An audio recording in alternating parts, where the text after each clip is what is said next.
New year party, shocking murder case of Janvi Kukreja. 31 दिसंबर 2021। दुनिया नई उम्मीद और जोश के साथ नए साल को वेलकम कर रही थी।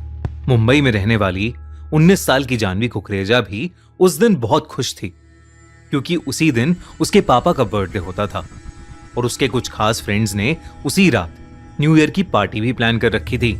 मगर अगले दिन सुबह 5 बजे यानी कि न्यू ईयर के पहले दिन 1 जनवरी को जानवी के पापा को एक कॉल आया और अचानक से उनकी जिंदगी में सब कुछ बदल गया। पार्टी में जानवी के साथ कुछ ऐसा हुआ था जो उसके पेरेंट्स सोच भी नहीं सकते। 19 साल की जानवी मुंबई के खार इलाके में रहती थी। 31 दिसंबर को उसके पापा का बर्थडे था, इसलिए इस मौके पर जानवी ने घर में ही एक छोटी सी पार्टी रखी थी, जिसमें जानवी के कुछ बचपन के दोस्त और पड़ोसी शामिल हुए थे। इस पार्टी में जानवी के सबसे पुराने और करीबी दोस्त श्री और दिया भी थे। 7 बजे तक केक कटिंग हो गई थी और उसके बाद जानवी और उसके दोस्त अपने एक फ्रेंड की न्यू ईयर पार्टी में चले गए। उनका यश नाम का दोस्त उसी एरिया की सोसाइटी भगवती हाइट्स में रहता था और उसी के घर पर वो न्यू ईयर पार्टी भी थी। पार्टी में कुल 15 लोग आने वाले थे और सभी जानवी के बहुत करीबी दोस्त और पड़ोसी थे। यहाँ तक कि दिया तो जानवी की ही बिल्डिंग में रहती थी। प्लान के अकॉर्डिंग पार्टी 9 बजे स्टार्ट होने वाली थी, मगर किसी रीजन से पार्टी के स्टार्ट होने का टाइम 11 बजे कर दिया गया था। जानवी उसी अकॉर्डिंग अपने दोस्तों के साथ पार्टी में पहुंच गई और एंजॉय करने लगी। वैसे तो पार्टी खत्म होने का वक्त कुछ 1 बजे के करीब था, मगर पार्टी थोड़ा ज्यादा लंबी चल गई और इस वजह से जानवी अपने घर टाइम से वापस नहीं लौटी। जानवी के पापा ने करीब 1:30 बजे जानवी को कॉल भी किया, मगर उस वक्त उसका फोन बिजी आ रहा था। इसके बाद उन्होंने 2:30 बजे और फिर 3 बजे भी जानवी को कॉल किया, मगर तब जानवी ने फोन ही नहीं उठाया, क्योंकि वो अपने बचपन के दोस्तों के साथ थी, जिन्हें जानवी के पेरेंट्स भी अच्छे से जानते थे। इसलिए फोन ना उठाने पर जानवी के पापा ने ज्यादा टेंशन नहीं ली और उन्होंने सोचा कि हो सकता है कि जानवी लेट होने की वजह से वहीं सो गई होगी। मगर सुबह के 5 बजे जानवी के पापा प्रकाश कुकरेजा के फोन की घंटी बजी। फोन पर एक आदमी ने प्रकाश को बताया कि उनकी बेटी जानवी का एक्सीडेंट हो गया था और वो तुरंत हॉस्पिटल आ जाएं। इस कॉल के ठीक 1 मिनट बाद ही दिया के पिता समीर का कॉल आया। उन्होंने भी प्रकाश को यही बताया कि बच्चों का एक्सीडेंट हो गया है और उन्हें तुरंत खार पुलिस स्टेशन पहुंचना है। मगर हैरानी वाली बात यह थी कि समीर ने कहा कि दिया हिंदुजा हॉस्पिटल में थी और जानवी एक दूसरे हॉस्पिटल बाबा हॉस्पिटल में थी। अगर बच्चे साथ में ही थे तो आखिर दोनों लड़कियां अलग अलग हॉस्पिटल में क्यों थीं? और समीर प्रकाश को हॉस्पिटल की जगह पुलिस स्टेशन क्यों बुला रहा था? यही सब सवाल मन में लिए प्रकाश खार पुलिस स्टेशन पहुंचा और वहां उसे जो खबर मिली उसे जानकर प्रकाश के पैरों तले जमीन खिसक गई। प्रकाश को बताया गया कि उनकी इकलौती बेटी जानवी की डेथ हो गई है।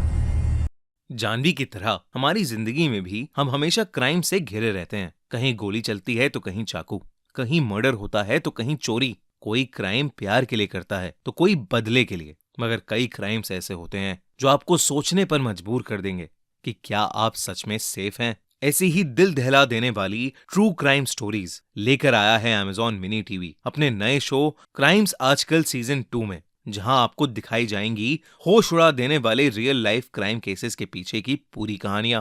तो इस वीडियो के बाद अमेज़न मिनी टीवी पर जाओ और देखो क्राइम्स आजकल सीजन 2, वो भी बिल्कुल फ्री। लिंक पिन कमेंट में। फिलहाल जानवी के केस के पीछे की पूरी कहानी पर आते हैं।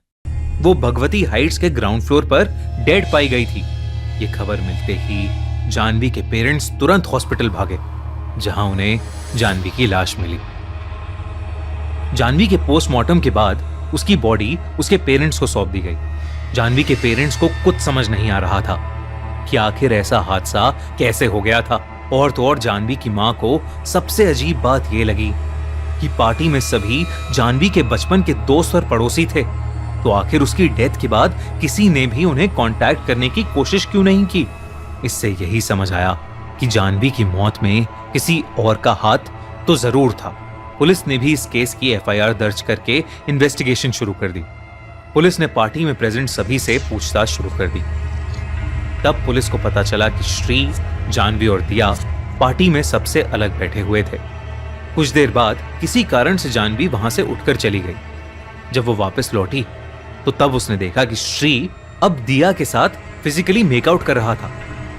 ये देखकर जानवी का दिल बुरी तरह टूट गया और वो बस रोने लगी और श्री और दिया से लड़ाई करने लगी। जानवी के दोस्तों के अकॉर्डिंग श्री जानवी का बॉयफ्रेंड था, मगर जानवी की मां इस बात से बिल्कुल इनकार करती थी। उन्होंने कहा था कि जानवी अपनी हर बात उनसे शेयर करती है और जानवी का बॉयफ्रेंड श्री नहीं बल्कि कोई और था, जिसके बारे में जानवी अपनी मां को बहुत जल्द बताने वाली थी। पार्टी में ही एक दो लोगों ने यह भी कहा कि जानवी किसी के आने का वेट कर रही थी, मगर फिर वो श्री के साथ बिजी हो गई। बहस होने के बाद जानवी साइड में जाकर किसी को फोन करके रोने लगी थी। पुलिस अब ये जानना चाहती थी कि आखिर इतनी रात में जानवी ने किसे कॉल किया था।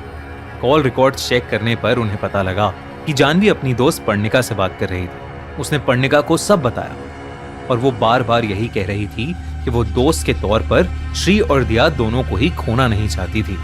इतनी सी बात करके जानवी ने फोन काट दिया और वो पार्टी से कहीं गायब हो गई। करीब 2:20 पर कुछ लोग पार्टी से निकलकर वापस अपने घर जा रहे थे। तब उन्होंने जानवी को ग्राउंड फ्लोर पर मरा हुआ पाया। इन्वेस्टिगेशन जारी थी और जानवी की पोस्टमार्टम रिपोर्ट आने के बाद ये पता चला कि जानवी के साथ मारपीट की गई थी। उसके स्कल, रिब्स और हाथों की हड्डियां टूटी हुई थीं, जिसकी वजह से उसकी मौत हुई थी। फॉरेंसिक इन्वेस्टिगेशन में पुलिस को बिल्डिंग के हर फ्लोर पर जानवी के और किसी और के अननोन फिंगरप्रिंट्स, ब्लड और बिलोंगिंग्स मिले थे। पुलिस ने तुरंत सस्पेक्ट मानकर श्री और दिया को अरेस्ट कर लिया। जब उनके घर की तलाशी ली गई तो श्री के पास से पार्टी वाले दिन की शर्ट बरामद हुई, जिस पर जानवी का खून लगा था। इसे एविडेंस मानकर पुलिस ने कोर्ट में श्री और दिया के खिलाफ चार्जशीट फाइल कर दी। पुलिस के अकॉर्डिंग श्री, दिया और जानवी में खूब झगड़ा हुआ था और 5th फ्लोर पर आते आते तो उनमें हाथापाई की नौबत आ गई थी। तभी श्री और दिया ने जानवी को मारना शुरू कर दिया था और 2nd फ्लोर पर लाकर उसे ग्राउंड फ्लोर पर धक्का दे दिया था। दूसरी तरफ श्री और दिया इन सभी एक्विजिशंस को आज तक डिनाई करते हैं। उनके अकॉर्डिंग जानवी का बॉयफ्रेंड कोई और था और वो पार्टी में उसी वक्त उसी का वेट कर रही थी, मगर जब वो नहीं आया तो जानवी नाराज होकर पार्टी छोड़कर चली गई थी। लेकिन सबसे हैरानी वाली बात तो ये थी कि जानवी के खून के ट्रेसेस हर फ्लोर पर पाए गए थे, यानी उसके साथ हर फ्लोर पर मारपीट हुई थी। मगर इस चीज का उस पार्टी में मौजूद 15 लोगों में से ना कोई आई विटनेस था और ना ही किसी ने कोई आवाज सुनी थी।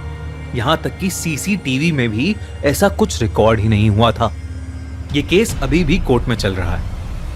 क्या सच में श्री और दिया ने जानवी को मारा है, या फिर यह काम उस मिस्टीरियस बॉयफ्रेंड का है जिसके बारे में किसी को कुछ नहीं पता?